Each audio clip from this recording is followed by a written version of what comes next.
For the most part, this is why I love doing what I do, because there's not a ton of overhead to a business like this. Hello, everyone. Welcome back to another episode of the Freelance Friday podcast. I'm your host, Latasha James, or at the Latasha James, if you want to find me on Instagram, Twitter, or most anywhere else on the web.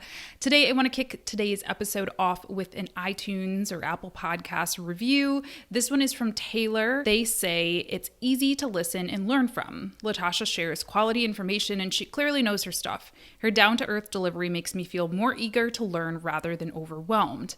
I agree with other reviewers that say she makes me feel like I'm on a professional coffee date. I look forward to the new topics each week. Thank you so much, Taylor. You guys, I appreciate your reviews so much. We're almost at 100, so if you want to help get me over that 100 review mark on Apple Podcasts, you can just find the Freelance Friday podcast on Apple Podcasts and go ahead and leave a quick review. All right, so today's episode is about the tools that I use for my business. I've got a lot of you asking this question. That was bad English, but you know what I mean. I've had a lot of questions about this, about exactly which softwares, tools, resources that I use, and most importantly, that I pay for, which was an interesting question. And I've actually never tallied this up, which I probably should be. So this will be an interesting exercise for me too. So I wrote down every single tool that is important to my business, at least the ones that I could think of. I'm sure I'm going to be forgetting something, but these are the most important ones, I think. So the first tool that I'm actually reading my notes off of right now, and that is so integral to both the agency side of the business, the course creation side of the business, the YouTube side of the business, really everything, is Asana. I use Asana for my task management and really my primary communication tool between myself and my team.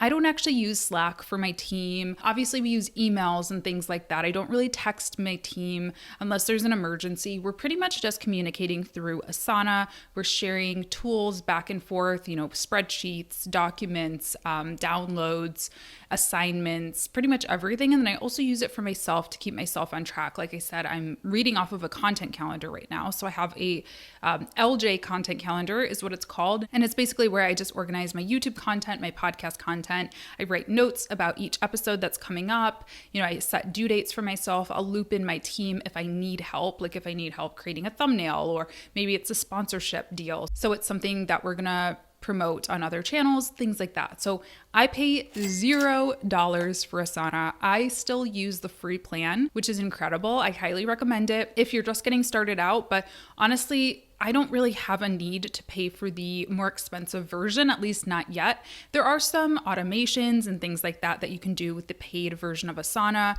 You also get some different settings. Like if you're working on highly confidential material that you don't want all of your team to necessarily have access to, or you want to share a task or a board, I think they're called, with a client, you may want to get the paid version. But for what I use it for, I just use the big old goose egg version. Also, I think it goes without saying that I'm going to be listing all of these tools and resources in the description box and in the show notes. What I'm going to do is I'm going to leave a little asterisk, a star, if the links are affiliate. I do have some affiliate links.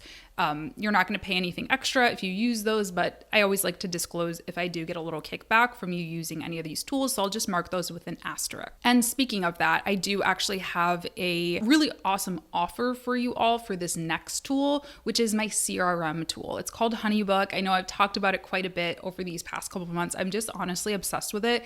And I think I really should have had a proper CRM tool years ago. I started growing my business through like Google Docs and, files on my computer and just sharing documents back and forth. And it's okay. Like you can do that for a client or two, but once you start to scale and you are running, an agency, or you're having this giant education business that's really thriving and happening, in a coaching business and things like that, there's a lot of steps, and that stuff starts to take up so much time. So HoneyBook is incredible. The primary use case for HoneyBook for me right now is for the coaching business. I'm able to send contracts, receive payments, set payment schedules if I need to. I can do questionnaires, onboarding questionnaires and forms. There is an embeddable contact form on my website. It's great because I can get reminders when somebody has not paid or not agreed to a contract. I can follow up with them and see if they need to have another call. Or,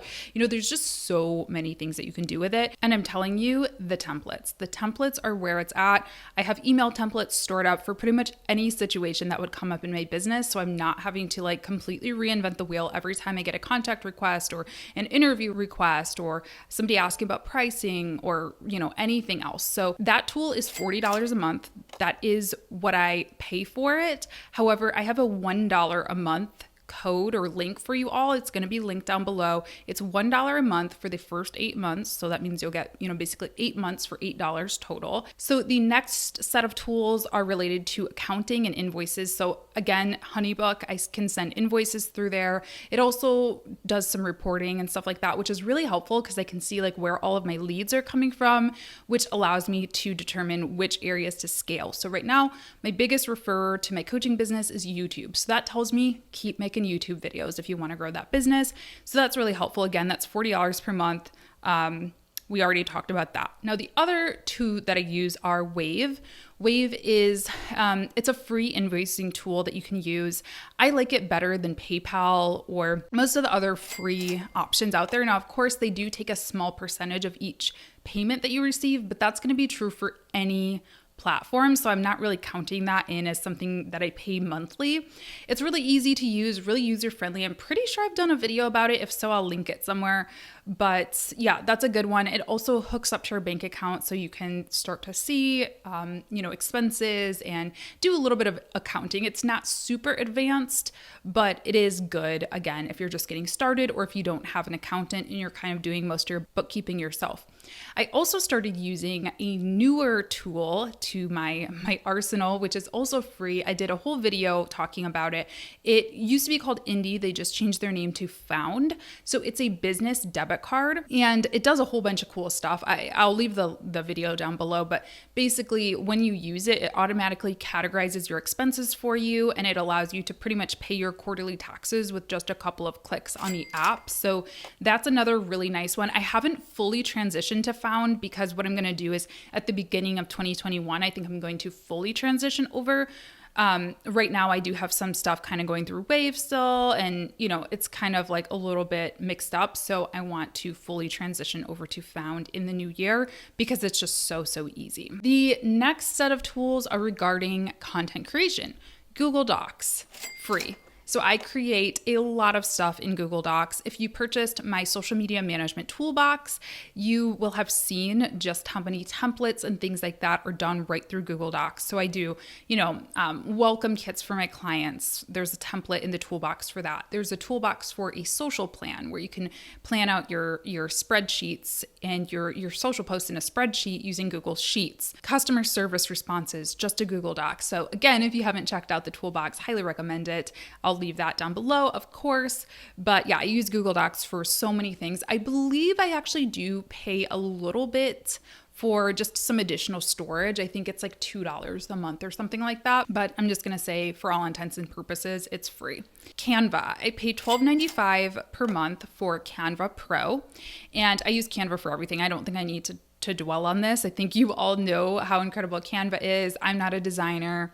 I don't have a designer on staff. I will use, leverage freelance designers when I need it. But if I just need to create like a quick social post for a client or, thumbnails for my own YouTube channel, cover photos for my own business channels and things like that, I will just use Canva, well worth the $13 investment. And like I said, I do have the pro account, so it gives me a lot more access to like stock photos. I can do transparent backgrounds. I can do background remover, which is huge. I don't know why I was doing this with my hand, but I can remove the background of photos, which is so good. You can like cut out, images and stuff. I use that a lot in my YouTube thumbnails and things like that. So highly recommend it. For videos, I use Final Cut Pro. This is a $299.99 product, but it's one time only. And I was trying to look up my receipts. I bought Final Cut years ago, but I actually think I got a discount on it because I bought it in a bundle. So if you are looking to invest in Final Cut, do some research and see if there's any bundles available. Because I got like GarageBand, Final Cut, and some other no, not InDesign. What is it called? I don't know. Can't remember the other tool, but I got them in a bundle and I think it was only $200 for all of them. I don't know how I got that. I can't remember what the bundle was called, but I did get that. So maybe check that out and see if any of those are available.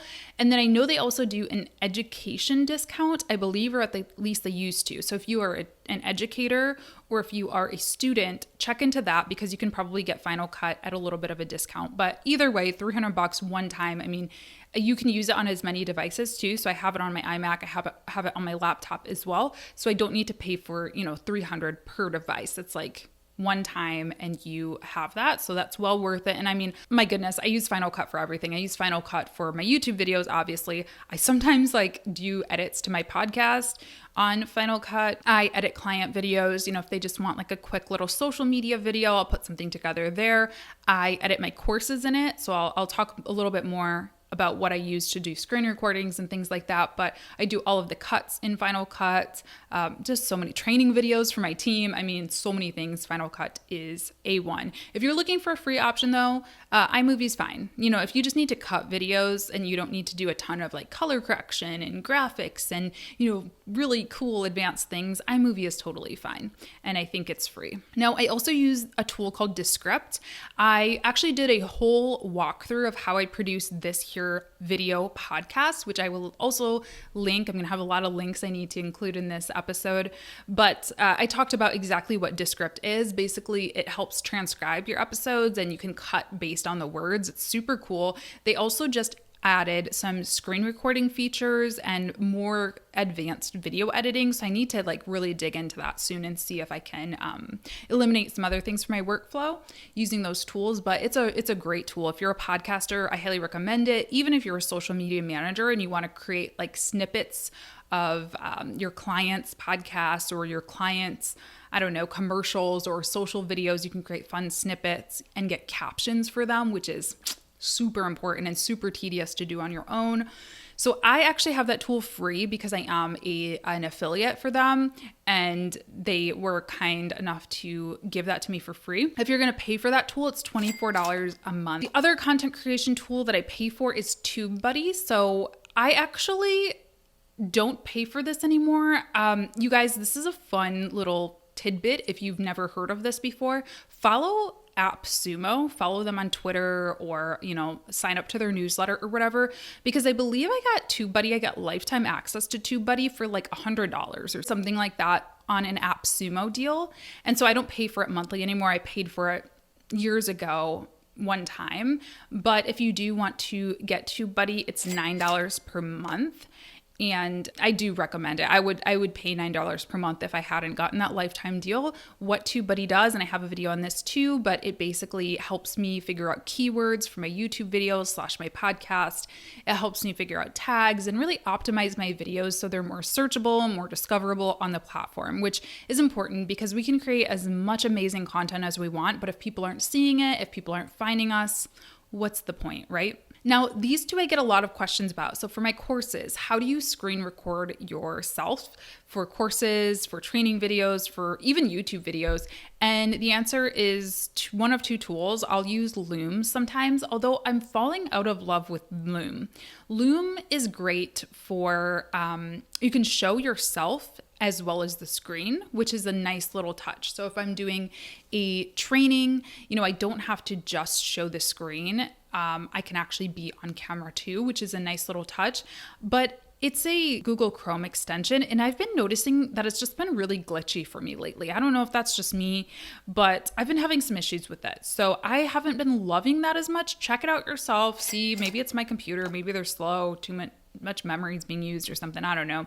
But I haven't been loving that one, unfortunately. But QuickTime is good old faithful. Now, you can't record yourself at the same time, but I use QuickTime a lot for, like I said, courses, trainings on YouTube. And I also, on my latest course, my social media management toolbox, I recorded those videos just on my computer with QuickTime. I was gonna do the whole fancy setup. And I was like, you know what? These are just quick videos kind of introducing each of the templates that are available for you all. I don't think they need, all the glitz and glam. And I actually think they turned out looking really good. And I just did that through QuickTime. So those are the tools that I use. Also, Loom is nice for if you're going over something with a client. So let's say maybe you have a client report or a client proposal, or you just did a website for a client. I know a lot of web designers use it, and you can walk through the material and show your face alongside that material. So it gives a little bit more personalization. So I do like that tool. It's just been glitchy for me. All right, scheduling. So for social media, I pay $76 for Loomly. That's per month. That's probably the priciest tool that I pay for at this point. And Loomly is a content calendar. It's nice because on that $76 standard plan, I think it's 10 or 20. I can't remember off the top of my head. I get a bunch of social accounts. So I can not only add my own social accounts, but I can add my client's social accounts. I can have different content calendars for each client and for myself. It's just a really nice scheduling tool. And I feel like not a lot of people talk about it. It's kind of like a little bit hush hush still, which is nice because the pricing is really good still. I have a feeling they'll probably raise their prices eventually because it is a really good tool. So if you're interested in it, get in on it while it is very affordable. Like I said, for me, it's been the most affordable agency scheduler. There are more expensive plans too if you need more seats. You can have different users on Loomly. It's really, really cool. So yeah, I really like that one. I also use Hootsuite, which is free. There are paid plans, of course, for Hootsuite, but I just have a free plan for Hootsuite because I use it for my own stuff. I don't know why I'm using two. I don't have a good answer for that. A lot of the reason I have like multiple kind of duplicate tools is just because I like to be in the know about them. A lot of my clients, my coaching clients will use Hootsuite. And so I want to be able to know the updates and know what's going on with it so I can speak to it. So that's honestly like the good answer. But if you're starting out and you need a scheduler, Hootsuite does have a free option. So if you just have one client and they have like 2 social accounts, Instagram, Facebook, maybe Twitter or whatever, Hootsuite is a good place to start because you can manage all of those profiles for free. And then I also, for some of my clients, use native scheduling, meaning the Instagram, or what is it called? The Facebook Creator Studio, I think is what it's called, which allows you to direct schedule to Instagram and to Facebook just through their own platform. Twitter has a native scheduler. I think really all of the social media platforms, the major ones do, except for LinkedIn. So anyway, those are free, of course. And then we have Zoom for meetings. So I do pay $14 a month, $14.99 per month for Zoom Pro. So that it allows me to have meetings with up to 100 attendees. And I use that for my client calls. I just like having the pro version because like the free version is great. It is good. Again, if you're just starting out, just do the free version. But I believe there's a time limit for a certain amount of people. So I think if you're on one-on-one, there's not a time limit. But if you have like 4 attendees, you can only talk for 45 minutes. Things like that are just a little bit tedious. So I just upgraded. I also use it for the Freelance Friday Club, which is my membership group where we have monthly Zoom calls together as a community. And again, it just allows me to have up to 100 people in that group, which I may need to upgrade soon actually because I have more than 100 people in that group now. So we'll see about that. And then I also just did the webinar add-on, which is $400 per year. And that allows up to 100 webinar seats. I want to do more webinars in 2021. And again, for the Freelance Friday Club, it's nice just because I'm able to like have a little bit more control over the meeting. I can turn everybody's cameras off. I can turn everybody's sound off. I can enable a Q&A feature. It's just a little bit more professional so that we're not getting like background noise and stuff. So I did invest in that. That's a yearly payment, but I will calculate that by month at the end. Emails. Mailerlite is what I use for my one-to-many email system. So for my mailing list, I use this for landing pages. It's a really great tool. I started out on a free plan. You can get a lot of bang for your no bucks with the free plan. I think it's up to 1,000 or 2,000 contacts that it's totally free. So I highly recommend Mailerlite. I like it better than MailChimp. That's what I used to use. And I like it just so much better. But the good news is that I grew my mailing list to, over 8,000, I think. So I got kicked off the free plan. So if I want to be able to email all 8,000 of my contacts, I have to pay $50 per month, which again, isn't too bad. If you compare that with like ConvertKit or some of the other email platforms, I think it's on par, maybe even a little bit cheaper. So that is a monthly fee. And then I also have a G Suite email address that I use. It's an add-on to my Squarespace plan so that I can have, actually I have two of these. I have my old website domain, ajourneyeast.com, and then I have one for jamesandpark.com. So those are $5 each. And then I also have one for latashajames.com. So that's my courses and my coaching. And that is $5 a month. And that's through GoDaddy. It's an Outlook email address. So yeah, that's all my emails. At this point in time, I don't have my team on their own, like at James and Park or at latashajames.com emails. I probably will add some of the regular team members on, give them their own inbox at some point, but all my team, they're all freelancers, so they have their own businesses and they just use their own emails. But if I ever get like a community manager or somebody who's going to be handling more customer service, facing my audience, I probably will give them their own branded email address, and each of those are $5. Okay, and then lastly, websites. So I use Squarespace, and I have two different domains. I have latashajames.com and I have jamesandpark.com. So latashajames.com is for my coaching, my courses. jamesandpark.com is for the agency stuff. And I'm on business accounts, and I believe I pay them monthly, which, thinking about it now, I should probably pay annually. But anyway, they're $26 per month. So I have two of those.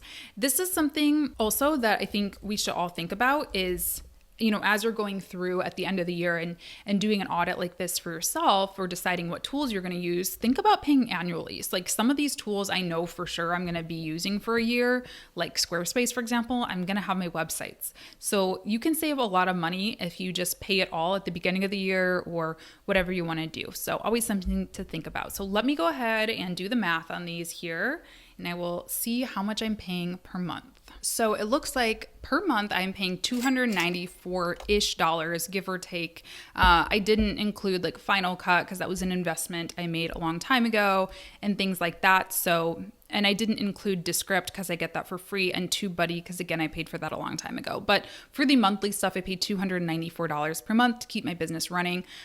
I don't think that's that bad. I mean, if you compare that with like a brick and mortar or some other types of, businesses, they have a lot more. And as far as like the day-to-day expenses, the pens, the paper, I don't pay for office space. There really isn't a whole lot. I do pay, I think, $40 a month to have a business mailing address. There's other things like that. There's legal stuff. There's, little expenses here and there. But for the most part, this is why I love doing what I do, because there's not a ton of overhead to a business like this. So I hope this was interesting to you. I hope it was helpful. And, again, I'm going to be linking all of these tools down in the description box of the video, in the show notes of the podcast. I'll also go ahead and link some of the tutorials to these specific tools. I have done quite a few on these. And if you would like to see any that I haven't done yet, see a deep dive into any of these tools that I haven't done yet, let me know. Feel free to leave me a comment, send me a DM or a comment on Instagram. And yeah, I hope you enjoyed this episode. I will see you next week for a new one, and I'll see you on Monday for a new YouTube video if you want to tune in there. Bye. Thanks for tuning in to today's episode. Show notes for this episode are available at latashajames.com/podcast and contain all of the links I may have mentioned today, as well as an invitation to join my private Facebook group, the Freelance Friday Podcast Community. Thanks so much. We'll talk soon.